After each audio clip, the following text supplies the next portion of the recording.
Dans le monde des successions, Valérie me pose la question suivante. Je vous la lis textuellement. J'ai reçu ça par Messenger ce matin. J'ai trouvé que mon père décédé détient un bien sur le site des biens non réclamés. Et ça, c'est pas la première fois que j'entends ça. Si jamais vous avez un proche qui est décédé et que vous pensez que cette personne-là pouvait avoir encore des biens qui n'ont jamais été réclamés, il y a un endroit au ministère du Revenu du Québec qui gère les biens non réclamés. Ça a l'air qu'il y a une liste, je n'ai jamais été voir, là, mais ça a l'air qu'il y a une liste avec le nom puis qu'est-ce qui est là. Donc, elle a fait cette recherche-là. Elle poursuit en disant, en 2010 ou en 2011, ma sœur et mon frère ont renoncé à la succession via téléphone, fax. Ça se peut pas, OK? Une renonciation, ça se fait soit par déclaration judiciaire ou par renonciation notariée. Donc, là, il y a quelque chose que je ne comprends pas. Ma sœur, connaissant mon ignorance en matière de succession, a fait déchiqueter le résultat des recherches testamentaires avant mon arrivée dans le bureau du notaire. Ça se peut, ça non plus.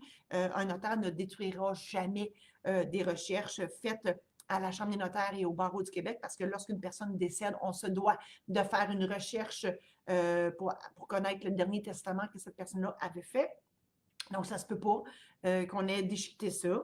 Et elle finit en disant, que dois-je faire pour réclamer ce bien, étant donné que je suis la seule qui n'a pas encore renoncé à la succession?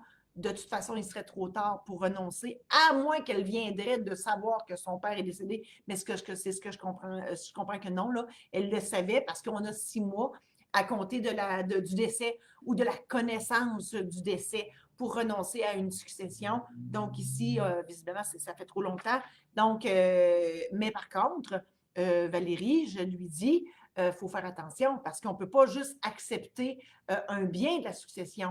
Il y a des raisons pourquoi le frère et la sœur ont renoncé à la succession. C'est parce qu'il y avait probablement plus de dettes que d'actifs. Et c'est probablement pour ça que le bien en question s'est ramassé dans les biens non réclamés, parce que justement, on croyait que tout le monde avait renoncé, puis c'est le Revenu Québec qui ramasse les biens. C'est sûr que si vous vous demandez où c'est qu'ils vont les biens quand on renonce à une succession, ben c'est Revenu Québec qui prend ça en charge et ça devient des biens sans maître et donc des biens non réclamés. Alors voilà, donc moi, si j'étais Valérie, je ferais énormément attention parce que il y a une raison pour laquelle c'est le ministère du Revenu qui s'occupe de ça, donc, et qu'il y a eu une renonciation. Je présume qu'il y avait plus de dettes que d'actifs, donc on ne peut pas renoncer aux dettes puis accepter les biens, ça serait trop facile.